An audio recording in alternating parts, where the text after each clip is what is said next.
السلام عليكم ورحمة الله تعالى وبركاته، أهلا ومرحبا بكم في حلقة جديدة، حلقة استثنائية بمعنى الصريح. حلقة النهاردة هتهمك لو أنت طالب تالتة ثانوي أو أنت طالب داخل تالتة ثانوي. المرحلة الانتقالية اللي ما بين تانية ثانوي وأنت داخل تالتة ثانوي اللي هي فترة الأجازة. يعني إن شاء الله فيديو النهاردة هيتكلم عن الفترة اللي ما بين تانية ثانوي وتالتة ثانوي. تعمل إيه في الأجازة؟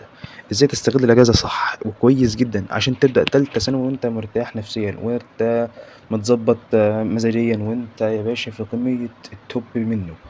فإن شاء الله متنساش لايك والاشتراك في القناة عشان يوصلك كل جديد عن الثانوية العامة إن شاء الله، عشان احنا إن شاء الله خلال الفترة القادمة أو في خلال هذه السنة دفعة 27 هنكون معاها على طول الفترة إن شاء الله، هنقدم لهم بعض النصائح وبعض المساعدات وبعض كل الاستثناءات، هنكون معاكم إن شاء الله. فإلى هناك.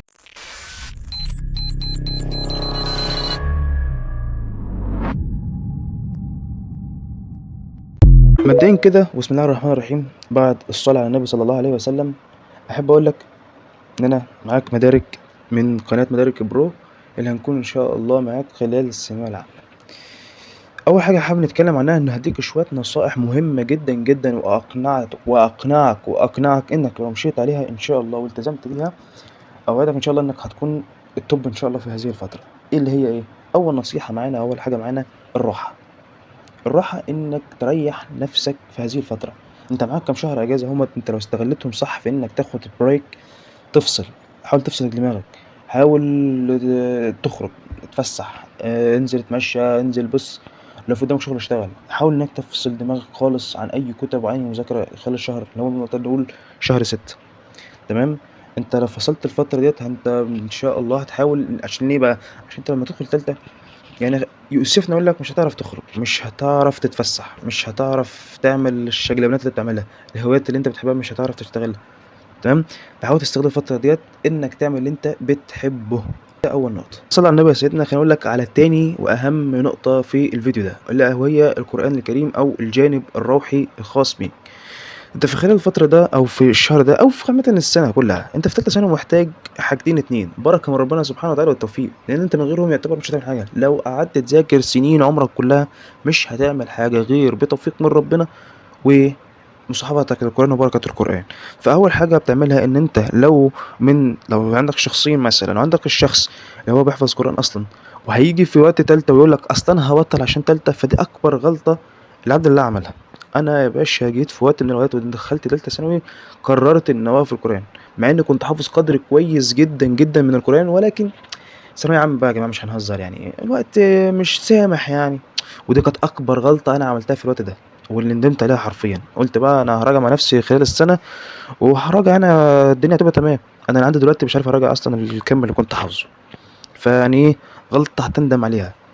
وبعدين أنت المستفاد، يعني تاخد القرآن أصلا مش هياخد منك وقت، بل اعمل بحديث الرسول صلى الله عليه وسلم: ما زاحم القرآن شيئا إلا بركة. وأنت في سنة محتاج بركة بكم هائل جدا جدا في المذاكرة. أصل أنت تخيل مثلا لو نفسك ذاكرت شابتر ولقيت نفسك في الشابتر ده أنت مش تمام فيه، مش عارف تفهمه، المعلومة مش واصلة، فلو قفلت الكتاب مثلا ورحت مثلا تحفظ الورد بتاعك، أو مثلا قررت إنك تقرأ حديث معين حاجة، فهتلاقي فيه رسالة بتوصلك من خلال الورد ده أو من خلال الحديث ده. وليكن مثال كده بسيط جدا: وما توفيقي إلا بالله، هي آية تكاد تكون صدفتك في الورد بتاعك اللي في نفس اليوم. فهنا تتقن يا باشا إن أنت خلاص توفيقي مش حد هيوفقني غير ربنا سبحانه وتعالى. فهتديك زي نظام دفعة أو اطمئنان داخلي إن مش حد هيوفقك غير ربنا، إن معاك ربنا. طول ما أنت مع القرآن ومع ربنا فأكيد أنت هتكون في الضمان يا باشا. فدي كانت أول تاني نقطة، إن أنت تظبط علاقتك بربنا وتخلي ليك ورد ثابت من القرآن الكريم كل يوم، مع الأذكار طبعا الصباح والمساء والأدعية اللي تواظب عليها طول الفترة ديت. ده يعتبر، بقول لك ليه تعمله من دلوقتي، لأن يعتبر كتدريب. احنا بنعدك عشان تدخل تالتة ثانوي وانت في كامل قواك وفي كامل عقليتك السليمة الصحية النفسية المظبوطة. تالت وأهم نقطة: الذي تراني منه هذا تليفون يا حضرتك. انت في خلال الفترة دي تعرف انك تبدل تليفونك، تجيب التليفون الزرار الصغير ده او انك تستبدله بالتابلت المدرسي، اي حاجة بعيدة عن التاتش يعني. اصل انت مبدئيا خليني اقول لك حاجة: انت هتستفاد ايه من السوشيال ميديا؟ حاول تقلل السوشيال ميديا على قد ما تقدر، على قد ما تقدر، على قد ما تقدر.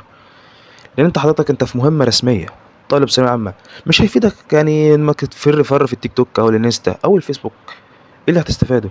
أنت يا باشا مسؤول عن كل لحظة هتضيعها في تالتة، أنت أحسن لك إنك تستغلها صح.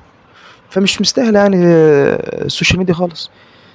يعني الأفلام اللي هتنزل جديدة، المسلسلات هتنزل جديدة، الترندات اللي هتطلع جديدة، ابقى شوفها عادي بعد ما تخلص ثانويتك خالص، كله بيفضل موجود. فأحسن استغلال إنك تستبدل تليفون التاتش ده بحاجة تانية. ده على قدر الإمكان لو ما لقيتش مثلا تلغي السوشيال ميديا خالص من عندك، لأنها هتسبب لك تشتت بعد كده. ده هنتكلم فيه عن فيديو إن شاء الله عن بداية السنة صح، في فيديو إن شاء الله هنعمله هينزل في أول السنة، إنك إزاي تستغل السنة صح، ودي هتكون من أهم النقط فيه، إنك تقلل السوشيال ميديا خالص أو بالعكس إنك تقفلها، عشان هتسبب لك تشتت في الثانوية العامة. رابع نقطة واللي شايفها مهمة برضو الجانب الرياضي. فلو أنت ولد ولا بنت، إن الرياضة تكاد تكون مهمة لعقلك قبل جسمك، انك تغذي عقلك على الرياضة، ننزل جيم، ممكن تجري حبة، ممكن تنزل تتمشى كل يوم نص ساعة، تتمرن في البيت، تتمرن بره البيت. عود جسمك على رياضة من الأجازة، وتبقى بص وتبقى التوب لو لازمت عليها طول السنة.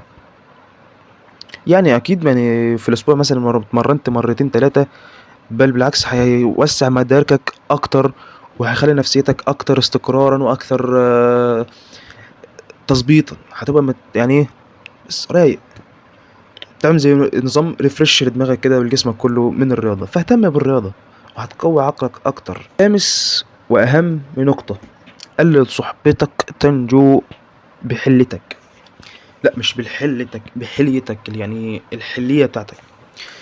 النقطة المهمة هنا في نقطة الصحاب، تختار لك صاحب أو اتنين على الأقل القليل يعملوا إيه يا عم مدارك، إن هم يا باشا يكونوا مثلا شطار معاك في نفس المجال اللي أنت فيه، سواء أنت كنت علمي أو أدبي.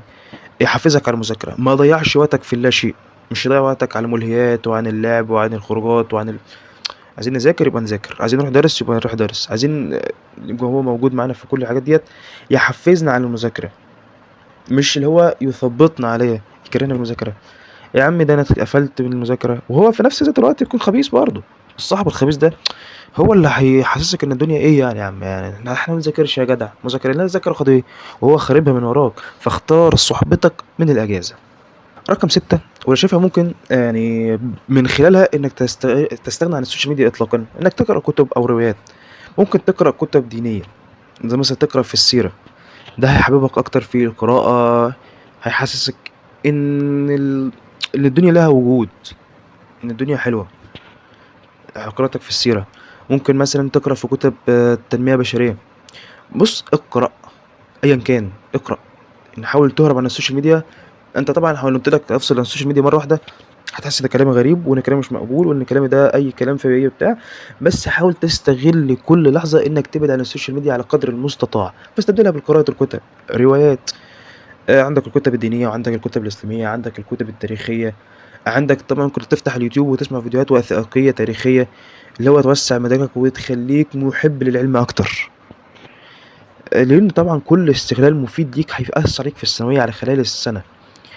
وإياك ثم إياك إنك تستغل الاستغلال ده في شيء مش تمام، اللي هو ما تأنتخش في الأجازة وتضيع الأجازة في اللاشيء. تمام. فخلينا نخش على النصيحة اللي بعدها، النصيحة السابعة أولا وليس أخيرا، وهي تجفيف الثغرات. يعني إيه أجفل الثغرات؟ أنت كطالب أكيد عندك بعض العطلات، عندك بعض الغلطات، عندك بعض السقطات. يعني إيه برضه مش فاهم؟ بمختصر العبارة، لو سألتك سؤال في البلاغة من أولى ثانوي أنت في البلح منه مش فاكره يا إما مش عارفه، فأنا مش هينفع تخش تالتة ثانوي وأنت مش عارف سؤال زي كده. لو سألتك في الإنجليزي مثلا عن الباست سيمبل أو البريزنت سيمبل، أي زمن من الأزمنة، فما ينفعش إنك تكون مسقط زمن من الأزمنة. ليه؟ لأنك في تالتة هتدرس هذا النظام. فأول وأهم حاجة عندنا في الأجازة، بعد طبعا ما نخلص الشهر الأجازة، هنبدأ من شهر 7. هنبدأ يا باشا على نضيف منه، على خفيف منه، على خفيف، اللي هي فيديوهات أساسية. وطبعا لو محتاج مني أنا أرشح لكم فيديوهات أساسية للمواد اللي عندكم، سواء كنت علمي أو أدبي أو علم علوم أو علم رياضة، فخلينا نمسك كل واحد وأقول لك تعمل فيهم إيه. مبدئيا كده بسم الله الرحمن الرحيم، أنت المواد اللي عندك بتتقسم للغات ومواد علمية، مواد أدبية ومواد رياضية. بالنسبة للغات اللي زي العربي أو الإنجليزي أو اللغة التانية أيا كانت عندك إيه، فأنت محتاج إنك تظبط فيها بعض الثغرات اللي عندك فيها. فطبعا أنت هتفتح اليوتيوب، أنت مش هتخسر حاجة مادية إطلاقا. هتفتح اليوتيوب هتلاقي يا باشا موجود عندك فيديوهات تأسيسية لكل مادة من المواد. عندك اللغة العربية هتلاقي بدل المدرس يكاد يكون 6 7، من خلالها برضه تقدر تجرب المدرسين اللي هتشترك من خلالهم مع السنة، ودي نقطة هنتكلم بيها قدام شوية، متستعجلش. المهم عندك في اللغة العربية مثلا هتتأسس في البلاغة. ما تقطعنيش او ما تقنعنيش يا باشا ان انت عارف الاستعارة المكانية بتيجي ازاي. انت يا باشا مفرطمة او مسستمة في دماغك ان انت بتشوف استعارة باستعارة مكانية. طب والله مثلا عندي حتة في النحو بتوه بين الفعل والفاعل والمفعول. ايوه ما تستغربش لان هتدرس ده كله في تالتة، فانت اصلا لو مش عارفه فانت في البلح منه. فالفوائد التأسيسية ديت أكبر استفادة ليها إنك بتعمل ريستارت للي خدته قبل كده، بيلم لك اللي قبل كده كله. ده بالنسبة للغات. طب بالنسبة للمواد العلمية أو الأدبية هتلاقي برضه فيديوهات أساسية. طب لو وصلنا للمواد العلمية زي الكيمياء، أغلبنا ما يعرفش معادلات، ما يعرفش يكون معادلة، ما يعرفش أساسات المعادلات. أو في الفيزياء ما يعرفش إزاي يجمع، إزاي يطرح، إزاي النظريات أو البحثيات حاجة في الفيزياء. ما ينفعش يا باشا تخش تالتة وتعرف الحاجات دي. ما ينفعش، يعني ده اسمه كلام بويز، كلام عيال. تمام. فانت مش هتخسر حاجه. فيديو التأسيسي كده يكون ساعة ساعتين يا باشا، هيلم لك الدنيا كلها اللي انت عايزه كله، واللي هيفيدك في تالتة. برضه مش هيضيع وقتك في حاجات مش لها لازمة، اللي يفيدك في تالتة، اللي هيخدم عليك في تالتة، اللي هيخدم على المنهج بتاعك في تالتة، مش هيديك اللي هو بلح وخلاص. فان شاء الله لا حابين ان احط لكم طبعا في اللينكات او نعمل فيديو تاني عن اهم المحاضرات التأسيسية لكل مادة من المواد سواء العلمية أو الأدبية أو اللغات. فاكتبوا في الكومنتات واحنا إن شاء الله هنحط لكم كل حاجة. إن شاء الله يعني ناويين نعمل شغل نار نار، فأنت ما تبخلش علينا باللايك ولا الكومنت الظريف الجميل، وتصلي على النبي. وخلينا نخش على الصح اللي بعد كده. احذر فخ البدايات. يعني بص يا سيدنا، انت مبدئيا كده هتلاقي كلام متبعثر وكلام متناثر ان المدرس الفلاني بدأ في شهر 7. طب ليه؟ والله عشان يلحق يخلص المنهج يا باشا. منهجك هيخلص، بل ان ممكن تراجع السنة مرة او مثلا في السنة ديت ممكن تراجع مرة واتنين وتلاتة وخمسة. ما تبدأش بدري، ابدأ مع الناس بتبدأ عادي. او انت حماس بداية ذات نفسها. هتحب تعمل عنطوز. يعني ايه عنطوز؟ هتحب تعمل فالح او ناصح. تعمل ايه؟ هتقول لا انا هبدأ في المنهج بدري، اللي هو هخلص لي من كل مادة بابين تلاتة، بحيث لما نيجي نبدأ السنة الدراسية عادي اكون انا مقام سابق الطلبة.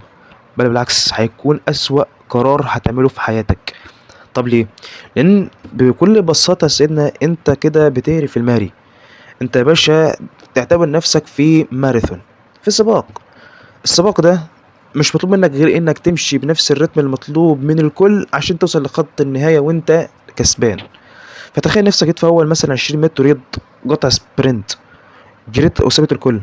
هتيجي قبل خط النهاية أو في نص الماراثون هتيجي واقف، هتتعب، فصلت. كذلك الأمر لو أنت بدأت مثلا بدري، بدأت بدري شهر ولا شهرين، هتعمل ايه يا باشا؟ هتيجي على شهر 11 12 وانت خلاص، والنبي ما انا شغال، والنبي ما انا دايس. فاللي انت حركت اصلا بدري. فطب ليه؟ طب ما تبدا مع الناس ما بتبدا.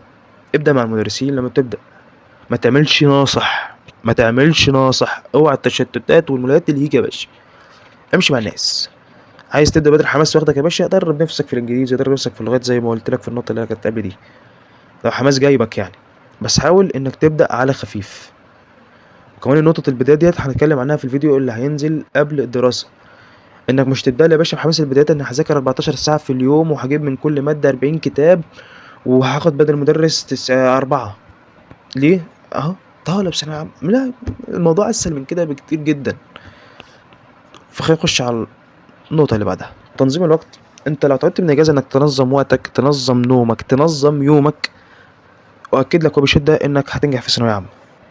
لان من اكبر مشاكل ثانوية عامة وهي عدم تنظيم النوم او تنظيم الوقت. ما تقنعنيش يا باشا انك بتذاكر ساعتين وتنام، او هتنام مثلا في العقليات او الكائنات الكسلانه اللي بتنام اكتر من 16 ساعه في اليوم. ده مش طالب ثانويه عامه، ده طالب دليفري من ابو عزه، من الاخر. فحاول تنظم يومك. حاول دايما انك تدرب نفسك من دلوقتي ان يومك يبدا من قبل الفجر بنص ساعه. اي نعم، يبدا من قبل الفجر. اللي هو تقوم هتصلي ركعتين قيام، يعني حاول على قدر المستطاع انك تواظب عليهم. بعد كده يا باشا تصلي الفجر، تيجي تقول اذكارك ووردك اللي انت طبعا هتكون محافظ عليه، اللي عند طلوع الشمس طبعا انت بتذاكر. بعد ما تطلع الشمس يا باشا هتصلي لك ركعتين ضحى، وطبعا ذكر الله طبعا على لسانك طول اليوم. انت كده يا باشا في كمية البركة والتوفيق بإذن الله. اصل خليني اقنعك واقول لك على حاجه. انت اصلا لما تصحى من الميعاد اللي قبل الفجر بقول لك عليه ده، هتذاكر من بعد الفجر وليكن للساعه 11 12 الظهر. انت حضرتك ده يوم كامل، يعتبر يوم اصلا. هتيجي مثلا على الظهر هتتغدى وتنام لك ساعه ساعتين، بعد ساعتين تصحى العصر انك بتذاكر لعند العشاء. انت يا باشا ده يعتبر يوم تاني، فانت ضربت كده يومين في يوم. متخيل كميه البركه اللي هتبقى فيها؟ فالحوار مش ما تعودش نفسك على عشوائيه، لان العشوائيه هتضيعك في الثانويه. خليها شعارك دايما، اكتبها قدامك على المكتب كده: العشوائيه هتضيعك في الثانويه. حاول تكون منظم، وده اللي بقول لك عليه تعمله من دلوقتي. درب نفسك ان تكون منظم اكتر، وانك تكون يعني اكثر استقرارا نفسيا وبدنيا وجسديا قبل ما تدخل تالتة ثانوي. فننتقل للنقطة اللي بعدها. النقطة اللي بعد كده أو النصيحة اللي بعد كده اللي شايفها يعني مهمة، بس يعني لو حابب تعملها اعملها، واللي هي يا باشا إنك تستغل الأجازة وتدرب نفسك على حاجة زي نظام حل ألغاز، حل أسئلة عايزة تفكير حبتين أو تعمق حبتين، عايزة ربط أحداث، ربط معلومات. هتقولي طب يا مدارك ايه فايدة الحوار ده بالحوار اللي احنا فيه؟ هقول لك يا باشا: انت في ثانوية عامة هتلاقي كمية أسئلة محتاجة إنك تربط معلومات أكتر. مفيش نوع الأسئلة الدايركتور اللي هو 1 plus 1 equal 2. مفيش الحوار ده، لا هيبقى فيه لف ودوران، لأن أنت تعتبر في طالب تالتة ثانوي، فبيعتمد إن أنت هتكون فاهم. فحاول تدرب نفسك على حاجات زي كده، حاجات عايزة ألغاز، سرعة بديهة، الحوارات دي كلها لازم تدرب نفسك عليها. طبعا من أهم الملحوظات اللي كنت عايز أقول لحضرتك عليها وهو اختيار المدرسين. انت في خلال الشهر اللي اقول لك عليه ده يا باشا، اللي هو يعتبر شهر 7، في خلال حضرتك وانت بتجهز المحاضرات التأسيسية اللي لو عايزين هقول لك عليها طبعا، من خلالها هتقدر تقرر مين المدرس اللي هتقدر تشتغل معاه، سواء اونلاين او سنتر، سواء تشتغل على الارض او هتشتغل اونلاين. فبالنسبة للاونلاين فانت هتلاقي بدأ مدرس على اليوتيوب، وقبل ما تشتغل مع حد جرب. انت هتلاقي في المحاضرات التأسيسية مثلا بتاع 4 مدرسين في كل مادة مثلا، هنقول مثلا، ولكن المدرس سين والله عجبني طريقة شرحه وفعلا عرف يوصل المعلومة، يبقى هشتغل معاه في الثانوي. ما تاخدليش المدرس اللي ليه شعبية أكبر، ما يكاد يكون له شعبية أكبر بس أنا حضرتك مخ على قد وما بفهمش منه بقى، معلش يعني. ويكاد يكون مدرس مش له شعبية بس بفهم منه والمعلومة بتوصل منه عادي. فأنت خد اللي يفيدك أنت مش اللي يفيده هو، أصل هو المستفاد. هو شعبيته كبيرة بس هو المستفاد، فخد اللي يفيدك أنت. تمام. ده بالنسبة لنقطة اختيار المدرسين. وما تستعجلش وما تتشتتش، وعيش وامرح والعب، ويا باشا عيش حياتك. هي سنة زي أي سنة، هي سنة هتعيشها بالطول بالعرض بالارتفاع بالقطرين بالطولين بالعرضين هتعيشها. فاعتبر نفسك يعني لسه من كام يوم حد يعني انا طلب نصيحة للثانوية العامة يعني، فقلت له اعتبر نفسك هو من بص الشخص ده من محبي لعبة بابجي. تمام. فقلت له يا باشا تخيل نفسك ان انت في مهمة في بابجي، انت طبعا في لعبة زي كده، طبعا عشان البنات تفهمنا اكتر، تخيل نفسك في لعبة عادي، فانت محتاج انك تكون طويل النفس في اللعبة ديت على قدر المستطاع اكتر وقت ممكن. وفي خلال السنة او في خلال اللعبة ديت بتحاول انك تلم اشياء كتيرة مستفادة منها، ايش عربيات ايش اسلحة حاجات كتير. فقلت له تخيل نفسك ان انت في لعبة بابجي يا باشا. انت قبل ما تدخل المهمة طبعا، او ان انت في مهمة طبعا، قبل ما تدخل المهمة بتشوف السلاح الممتاز اللي هيفيدك، العربية اللي هتفيدك، الطقم الشيك اللي هيكون معاك في المهمة اللي هيحميك من الرصاصات ومن الأسلحة اللي مش عارف إيه، بتشوف القنابل، بتشوف ديّة فترة الأجازة. فلو قارناها بالثانوية هتكون فترة الأجازة إن أنت بتعد نفسك للمهمة. لما تنزل تلعب كأنك بدأت الدراسة في الثانوية عامة، فأنت طول المهمة أنت بتحاول تكون فايق، مركز أكتر، إنك تحاول ما تموتش بدري، إنك تصيب أهداف أكتر. ده اللي بيحصل معاك في نفس الثانوية العامة. حاول إنك أصل هي مهمة ولعبة، يا إما تكسب فيها وكون أنت بنفس راضية. هو يعني أقول لك برضه نقطة مهمة، إن أنت في ثانوية عامة ممكن تواجه بعض الضغوطات سواء من الأهل أو من نفسك، يحصل لك جلد ذات. أنت يا باشا هو أنت تجلد ذاتك ليه؟ أنت يا باشا ذاتك تترجي ماسك راسه على يمين وسايبه على جنب خالص. يا باشا أنا طالما غيري عملها يبقى أقدر أعملها. ما اللي جاب 99 ده في المية مش أحسن منك يعني، مؤاخذة يعني معلش هنتكلم. سواء كنت أدبي علمي أيا كان، دروسك متوفرة لك، كل حاجة متوفرة لك، فما تأثرش. وافتكر دايما أن اللي مع ربنا سبحانه وتعالى لن يخيب، لن يخيب. واخيرا وليس باخر، انت كطالب داخل ثانويه عامه مش نهايه المطاف. يعني خلي عندك قناعه من دلوقتي ان انت مش داخل سباق، وانما هو ماراثون. طب ايه الفرق بين السباق والماراثون؟ السباق اللي هو اللي بيكون ليه فتره محدده ولازم تفوز، لازم تفوز، يا اما فزت بتخسر اطلاقا. اما الماراثون فانت بتجري مع ناس وبتتسابق مع نفسك بس. ومن اول واهم حاجه هقول لك دلوقتي، انا ما تقارنش نفسك بحد، ما تحطش نفسك في مقارنات اطلاقا، اطلاقا غير مع نفسك. قارن نفسك النهارده بامبارح، والله انا امبارح عملت كذا، النهارده لازم اعمل كذا بس. مين عمل، مين سوى، مين راح، مين جه، ما يشغلنيش. بس متنساش لايك وتشترك في القناة، عشان ان شاء الله الفترة الجاية هنحاول ننزل كونتنت كتير، كتير جدا عن الثانوية العامة، عن كيفية المذاكرة. او طبعا هتقول انت مين عشان تنصح الحاجات دي؟ هقول لك يا باشا، انما هي خبرات سابقة، يعني دروس متعلم منها. بس كده. لو شايف ان الفيديو فادك ولو بالقليل، ما تكسلش انك تبعته لغيرك، يكاد تكون غيرك في ثانوية عامة وممكن معلومة واحدة من دول تفيده ولو قليل. واكتبوا رأيكم في الكومنتات على الفيديوهات طبعا. اشوفكم على خير، انتظروا الفيديو القادم ان شاء الله. سلام.